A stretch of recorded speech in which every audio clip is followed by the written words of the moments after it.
Ji measurement of national income का। तो अब मेजरमेंट नेशनल इनकम के हमारे पास डिफरेंट मेथड्स हैं। अब उस मेथड्स की अगर हम बात करते हैं तो we have total 3 methods. Number 1 हमारे पास इनकम मेथड, नंबर 2 हमारे पास expenditure method and number 3 that is called value added method. ठीक हो गया जी। अब ये हमारे पास टोटल 3 मेथड्स हैं जी हमारे पास। नेशनल मेथड है, इनकम मेथड है, एक्सपेंडिचर मेथड है और उसके साथ साथ हमारे पास वैल्यू एडेड मेथड की बात होती है। अब now what is the income method? अब इनकम मेथड की अगर हम बात करते हैं जी, इनकम मेथड की अगर हम बात कर रहे हैं तो इनकम मेथड का मतलब है कि हमने पूरे कंट्री की इनकम, अब इनकम की बात अगर हम करते हैं तो हमारे कंट्री में लोग किस किस तरह की जो है ना वो वर्किंग करते हैं, तो हमने बात करते हैं फैक्टर्स ऑफ प्रोडक्शन के रेफरेंस से। तो हमारे पास टोटल 4 फैक्टर्स ऑफ प्रोडक्शन जो हमारी वेल्थ प्रोडक्शन के अंदर अपना रोल प्ले करते हैं। उसमें हमारे पास सबसे पहले क्या है जी, लैंड, लेबर, कैपिटल और उसके साथ साथ ऑर्गेनाइजेशन की बात करते हैं। नंबर बोलिए, लैंड, लेबर, कैपिटल, ऑर्गेनाइजेशन। तो ये हमारे पास 4 इस वक्त क्या है हमारे पास, इसके हमारे फैक्टर्स ऑफ प्रोडक्शन है। तो इनकम मेथड की अगर हम बात करते हैं तो एक पर्सन के इनकम कमाने के जो सोर्सेज हैं वो इकोनॉमिक्स कहती है कि एक पर्सन के पास या तो लैंड होगी और उस लैंड के ऊपर वो क्या अर्न कर रहा होगा, रेंट रिसीव कर रहा होगा, या वो एज अ लेबर काम करेगा और लेबर के ऊपर क्या रिसीव कर रहा होगा, वेजेस रिसीव कर रहा होगा, या उसके पास कैपिटल होगा और वो कैपिटल के ऊपर क्या कर रहा होगा, इंटरेस्ट रिसीव कर रहा होगा, या फिर वो एक बिजनेस ऑर्गेनाइज कर रहा है और उसके ऊपर वो प्रॉफिट एंजॉय कर रहा होगा। तो इसका मतलब फिर ये जो हमारे पास 4 रिवॉर्ड्स हैं हमारे फैक्टर्स ऑफ प्रोडक्शन के, तो ऑल ओवर द नेशन हमने तमाम पूरे कंट्री के रेंट्स, तमाम वेजेस, तमाम इंटरेस्ट और तमाम प्रॉफिट में ऐड कर लें तो वेरी सिंपली हमारे पास क्या आ जाती है, नेशनल इनकम आती है। और किस मेथड के तहत इसको कहा जाता है, हमारी that is called income method. Number 2 हमारे पास आता है जी एक्सपेंडिचर मेथड की हम बात करते हैं। यहाँ पर एक छोटा सा कॉन्सेप्ट बड़ी इजीली बताता हूँ कि एक्सपेंडिचर मेथड के तहत हम किस तरह, यानी कि या तो किसी कंट्री की इनकम का सम कर लें या किसी भी नेशन के एक्सपेंडिचर का सम कर लें, क्योंकि बेसिकली एक्सपेंडिचर जो होते हैं एक पर्सन का एक्सपेंस दूसरे पर्सन की हमेशा क्या बनती है, इनकम बनती है। इसका मतलब फिर या तो इनकम का सम कर लिया जाए या फिर उस कंट्री के तमाम एक्सपेंसेस को आपस में सम कर लिया जाए, तो भी हमारे पास क्या आ जाता है, नेशनल इनकम आ जाती है। और इसके लिए एक्सपेंडिचर्स में हमारे पास इक्वेशन क्या कंसिडर होती है, सी स्टैंड्स फॉर कंजम्पशंस। पूरे कंट्री के जो प्राइवेट डोमेस्टिक कंजम्पशन है उसको हम किससे रेफर करते हैं, सी से, और इसमें प्लस करते हैं किस चीज को, हमारी प्राइवेट सेक्टर की ऑल इन्वेस्टमेंट्स, जितनी भी इन्वेस्टमेंट है जिसको आई से डिनोट किया जाता है। उसके साथ साथ आगे किसको बात जाती है जी, हमारे पास गवर्नमेंट एक्सपेंडिचर्स की बात करते हैं। ठीक हो गया जी। तो government expenditures that is called जी, और उसके बाद इसमें प्लस करते हैं किस माइनस चीज को, X minus M. X minus M का मतलब क्या होता है बेटा जी, कि हमारे पास एक्सपोर्ट माइनस हम किसमें से, इसमें से क्या करते हैं, इंपोर्ट। तो एक्सपोर्ट माइनस इंपोर्ट, तो ये हमारे पास एक पूरी इक्वेशन है जहां से पूरे कंट्री के तमाम एक्सपेंडिचर्स हमारे सामने आते हैं। तो ये एक्सपेंडिचर्स को अगर आपस में सम कर लिया जाए तो ये हमारे पास क्या बन जाता है, एक्सपेंडिचर मेथड के थ्रू हम इसको क्या कहते हैं, डिस्कशन करते हैं। चलिए, तो ये हमारे पास एक्सपेंडिचर मेथड आ गया। अब उसके बाद अगला मेथड हमारे पास आता है इसमें वैल्यू एडेड मेथड की अगर हम बात करते हैं तो वैल्यू एडेड मेथड में हमारे पास क्या चीज आती है, इस बात को जरा ध्यान से सुनिएगा। हमारी प्रोडक्ट डिफरेंट स्पेल से गुजरती है, डिफरेंट ऑप्शन से गुजरती है, और हर अगला स्टेप हमारे इस प्रोडक्ट के अंदर क्या करता है, अपनी वैल्यू ऐड करता जाता है। तो वैल्यू ऐड करते करते वो उससे अपनी इनकम को अर्न करते जाते हैं। तो इसका मतलब जो फाइनल प्रोडक्ट हमारे तक पहुंचती है उसके दरमियान जितने भी लोगों ने अपनी अपनी इनकम्स कमाई है, तो अगर उन तमाम इनकम्स को हम आपस में सम कर लें तो वो क्या बन जाता है, नेशनल इनकम बनती है। मैं छोटी सी एग्जांपल लेता हूं कि जैसे स्टार्ट करते हैं, एक एग्रीकल्चर प्रोसेस हुआ, ध्यान से आप जरा इस पॉइंट को ध्यान से सुनेगा, और एग्रीकल्चर प्रोसेस के साथ हमने क्या उगा ली, वीट उगाई। तो एक फार्मर ने जो वीट बेची वो उसकी नेशनल इनकम थी हमारे पास, ठीक है जी। और सपोज करते हैं कि उस फार्मर ने जो है वो 130 रुपीज की बात करते हैं जी, उसने वीट सेल आउट की, या चलें मैं इसको सिंपल वर्ड में ले लेता हूँ, सपोज उसने 50 रुपीज में क्या किया, अपनी इनकम अर्न की है, ये फार्मर की इनकम थी। अब वीट लेकर आगे चले गए, ठीक है जी, वीट किसके पास आ गई, फ्लोर मिल के पास आ गई।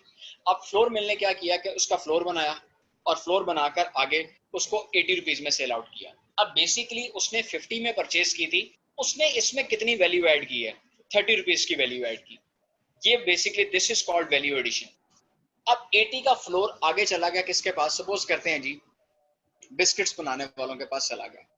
अब बिस्किट्स वालों ने उस फ्लोर को क्या किया, 80 रुपीज में परचेज करने के बाद आगे उसको कितने में सेल आउट कर दिया, 110 में सेल आउट किया। इट मींस दैट यहाँ से 30 रुपीज का मजीद वैल्यू एडिशन हो गया हमारे पास। अब इस बिस्किट्स वालों ने आगे कहाँ पर चले गए, बेकरीज वालों इसको ले गए, और बेकरीज वाले ने इसको किसके अंदर यूज किया, केक के अंदर यूज किया, और केक में यूज करने के बाद इसको 120 में सेल आउट कर दिया। यहाँ से फर्दर 10 रुपए का वैल्यू एडिशन। तो इसका मतलब ये बेसिकली हमारे पास क्या चल रहा है, वैल्यू एडिशन का काम चल रहा है। तो फाइनल प्रोडक्ट हमारे पास फिर कितने में बिकती है, 120 में। तो असल में इसी चीज को हम क्या नाम देते हैं, नेशनल इनकम का। अगर आप इसके बैक एंड पर इसका सम करके देखिए तो 50 रुपीज किसने प्रोड्यूस, किसने अर्न किए थे, फार्मर ने। 30 किसने अर्न किए, इसने 30, इसने 10, इसने। तो इसका सम करके देखिए 50 प्लस 30, 80 प्लस 30, 110 एंड 10, ये अगेन कितना आता है, 120 आता है। इसका मतलब फिर जो वैल्यू एडिशन हो रही है, यानी कि हर बिजनेस अगर किसी प्रोडक्ट को उठाकर उसमें अपनी वैल्यू ऐड करके उसे इनकम अर्न कर रहा है, तो वो जितनी वैल्यू उस प्रोडक्ट के अंदर ऐड हो रही है, सिर्फ उतनी इनकम को उस पर्सन की इनकम कहा जाएगा। और उसके बाद फिर तमाम वैल्यू एडिशन की जितनी भी स्टेजेस हमने डिस्कस की हैं, अगर उन तमाम स्टेजेस को आपस में सम कर लिया जाए तो फाइनली हमारे पास क्या चीज आ जाती है, उसको हम लोग वैल्यू एडिशन मेथड या उसको नेशनल इनकम का नाम दिया जाता है। क्लियर हो गई बात जी। तो ये था हमारे पास एक फाइनल डिस्कशन ये मेथड से नेशनल इनकम की मेजरमेंट की। अब इसके साथ हमारे पास इस टॉपिक को अगर आप थॉरोली डिस्कस करेंगे तो कुछ प्रॉब्लम्स हैं, हर मेथड की मेजरमेंट की कुछ प्रॉब्लम्स हैं। तो वो जो मैंने आप लोगों को अपने हैंडआउट शेयर किए हुए हैं सारों को, जो न्यू कमर्स हैं, आज मैं फिर से एक बार दोबारा ग्रुप में शेयर कर दूंगा पुराना डाटा सारा का सारा। तो उसमें से आपने अब इस टॉपिक को प्रॉपर्ली रीड आउट करना है, तो ऑलमोस्ट आपके सारे के सारे कॉन्सेप्ट इसमें क्या हो जाएंगे, अपडेट हो जाएंगे। ठीक हो गया। और इससे आगे हमारा जो टॉपिक रह गया ज़कात एंड टैक्स के रेफरेंस से, तो उसके अंदर भी एज सच कोई हमारी डायरेक्ट डिस्कशन उसमें नहीं है। ठीक है जी, मतलब कोई कॉन्सेप्चुअल डिस्कशन उसके अंदर हमारे पास नहीं है। अब आप उसको भी रीडिंग कर लीजिएगा और उसमें कोई इशू होगा तो उसको मेरे से शेयर कर लीजिएगा। अब एक पेंडिंग टॉपिक अगर आप सबको याद हो, तो जिस दिन मैं आपके साथ कॉस्ट के कॉन्सेप्ट शेयर कर रहा था, तो मैंने आप लोगों से कहा था कि मैं आपको एक न्यूमेरिकल एस्पेक्ट से डिस्कशन करूंगा कि हमारी जो मार्जिनल कॉस्ट है, how can we calculate the marginal cost from the total cost. Total cost में से मार्जिनल कॉस्ट हम किस डेरिवेटिव, ठीक है जी, मैथमेटिकल टेक्निक है, उसको हम क्या नाम देते हैं, डेरिवेटिव का नाम दिया जाता है। तो उस डेरिवेटिव टेक्निक को किस तरह से अप्लाई किया जाता है और टोटल कॉस्ट से मार्जिनल कॉस्ट किस तरह से बनाई जाती है, अब अगला टॉपिक मैं आपके साथ उसका शेयर कर लेता हूँ। ठीक हो गया जी। अब आइए उसके ऊपर, तो पहले इसके ऊपर एक छोटी सी फिर से क्वेश्चन सेशन ले लेते हैं।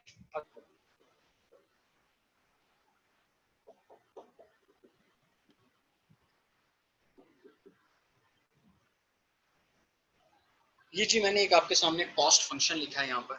अब ये कॉस्ट फंक्शन हमारे पास क्या है, अब इसको जरा ध्यान से देखिएगा। रिकॉर्डिंग स्टार्ट नहीं। Cost is equal to Q cube plus 2q square plus 15q plus 100। ये हमारे पास एक कॉस्ट फंक्शन है। कॉस्ट का मतलब है टोटल कॉस्ट का फंक्शन है हमारे पास, और हमने अपनी इक्वेशन में डिस्कस किया था। स्पॉटलाइट कर दो।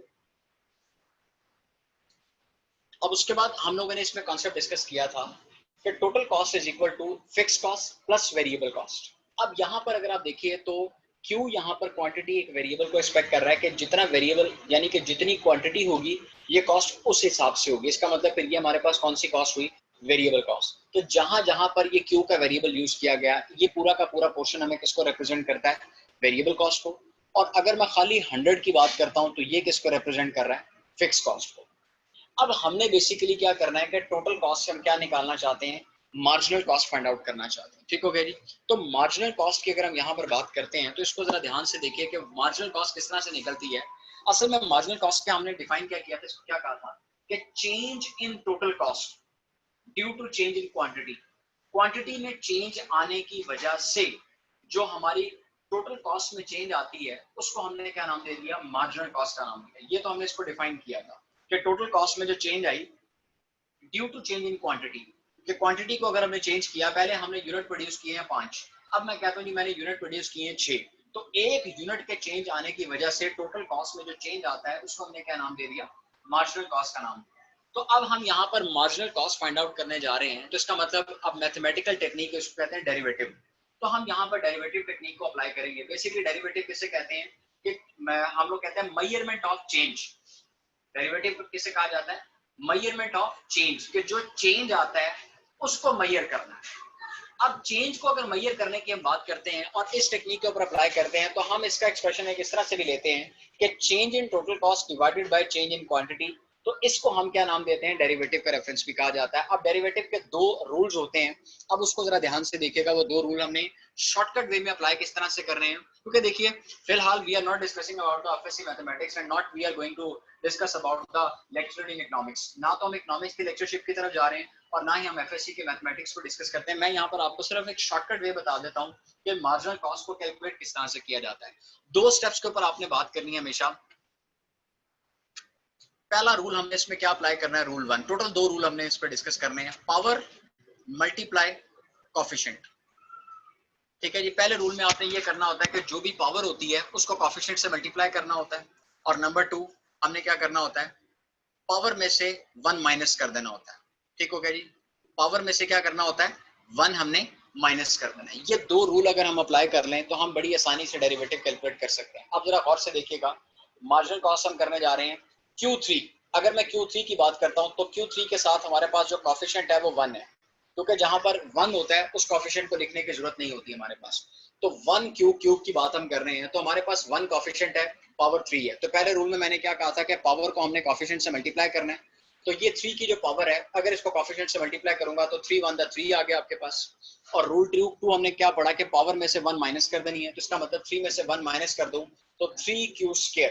ये आपके पास पहली वेरिएबल कॉस्ट है, ये उसका पॉइंट आपने डिस्कस किया। उसके बाद आगे चलते हैं प्लस।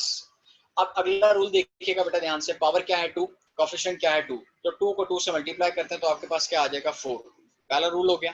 दूसरा रूल हमने क्या कहा था, पावर में से 1 माइनस कर देनी है। तो इसका मतलब क्यू, और पावर हमारे पास क्या है 2, तो 2 में से जब 1 माइनस करेंगे तो खाली 1 रह जाएगा, तो 1 लिखने की जरूरत नहीं है, खाली 4q रह जाएगा हमारे पास। प्लस अब आगे ध्यान से देखिएगा, सिंपल क्यू है तो इसका मतलब इसकी पावर 1 होती है, तो 15 1 दा 15। और जब पावर 1 में से 1 माइनस करेंगे तो क्यू में से 1 माइनस पावर 0 हो गई, तो इसका मतलब फिर आपका क्यू खत्म हो जाएगा यहाँ से। और प्लस अब 100, ये हमारे पास से फिक्स कॉस्ट। हम यहाँ पर डेरिवेटिव की टेक्निक अप्लाई कर रहे हैं। डेरिवेटिव का मतलब मैंने अभी क्या बताया था, मेजरमेंट ऑफ चेंज।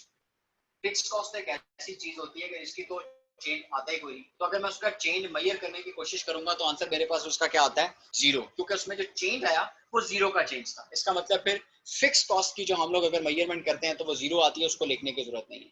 तो फाइनली ये आपके पास जो एक नया कॉस्ट फंक्शन बन गया, इसको हमने क्या नाम दे दिया, मार्जिनल कॉस्ट। यानी कि एक यूनिट के चेंज, एक की वजह से जो कॉस्ट में चेंज आया था वो ये चेंज आया था हमारे एक यूनिट के क्या हुआ, चेंज आने की वजह से, तो ये हमारे पास चेंज आता है। इसको हमने क्या नाम दे दिया, मार्जिनल कॉस्ट का नाम दे दिया। क्लियर हो गई बाजी। तो ये हमारे पास कॉन्सेप्ट था कि how to calculate the marginal cost from the total cost. तो इसको हमने मैथमेटिकल टेक्निक अप्लाई की। अब इसी तरह से इन केस अगर वो आपसे किसी भी चीज की स्लोप डिमांड करते हैं, लाइक वो कहते हैं स्लोप ऑफ एसी, तो आपने सिंपली एवरेज कॉस्ट का आपने क्या ले लेना है, डेरिवेटिव ले लेना है। ठीक हो गया जी। तो स्लोप जिस भी चीज की फाइंड आउट करना चाहते हैं तो आपने उसको अगर आपको एक क्वेश्चन में वहां पर एमसीक्यू उसका डेरिवेटिव फाइंड करके उसमें चेंज कैलकुलेट करना है। ठीक हो गया। उसका डेरिवेटिव लेकर उसमें क्या करना है, चेंज कैलकुलेट करनी है। तो फिर याद रखिएगा किसी भी चीज की अगर वो आपसे स्लोप डिमांड कर ले तो आपने उसका क्या लेना होता है, डेरिवेटिव लेना। अब यहाँ पर एक छोटा सा पॉइंट जरा ध्यान से इस चीज को गौर से सुनिएगा कि अगर वो आपको टोटल कॉस्ट का फंक्शन दे और आपसे वो डिमांड करे स्लोप ऑफ एमसी, तो फिर क्या होगा। अब सबसे पहले तो आपको एमसी फाइंड आउट करनी, यानी कि मार्जिनल कॉस्ट, यानी कि पहला डेरिवेटिव आपको टोटल कॉस्ट से कहां पर लेकर आएगा, मार्जिनल कॉस्ट पे। और फिर दूसरा डेरिवेटिव एक और लेंगे तो वो एमसी की क्या निकल आएगी, स्लोप। इसका मतलब फिर आपको डबल डेरिवेटिव लेना पड़ेगा। पहला डेरिवेटिव टोटल कॉस्ट से कहां पर लेकर आता है, मार्जिनल कॉस्ट पर लाता है, और मार्जिनल कॉस्ट के ऊपर जब दूसरा डेरिवेटिव अप्लाई करेंगे तो वो स्लोप ऑफ मार्जिनल कॉस्ट के ऊपर चला जाएगा। तो ये हमारे पास एक अगला कॉन्सेप्ट है, इसको लेकर जो हमने डिस्कस किया। अदरवाइज इसके अलावा जो टोटल, अब देखिए मैं दोबारा से रिपीट कर देता हूँ कि हमने डिस्कस किया था टोटल कॉस्ट को, हमने डिस्कस किया वेरिएबल कॉस्ट को, हमने डिस्कस किया फिक्स कॉस्ट को, हमने डिस्कस किया एवरेज कॉस्ट को, हमने डिस्कस किया एवरेज वेरिएबल कॉस्ट को, एवरेज फिक्स कॉस्ट को, उसके साथ साथ मार्जिनल कॉस्ट को। और उसके बाद अगर वो किसी भी चीज की आपसे स्लोप डिमांड कर लेता है तो इस सारी चीजों के अंदर रहते हुए आपने स्लोप के थ्रू बड़ी आसानी से इसके ऊपर काम करना है। क्लियर होगी जी बात। तो ये हमारे पास मैक्सिमम कॉन्सेप्ट थे with reference to the economics point of view. ठीक हो गया जी। तो ये हमारा एक पेंडिंग क्वेश्चन था, इसको भी हमने कवर अप कर लिया। चलिए जी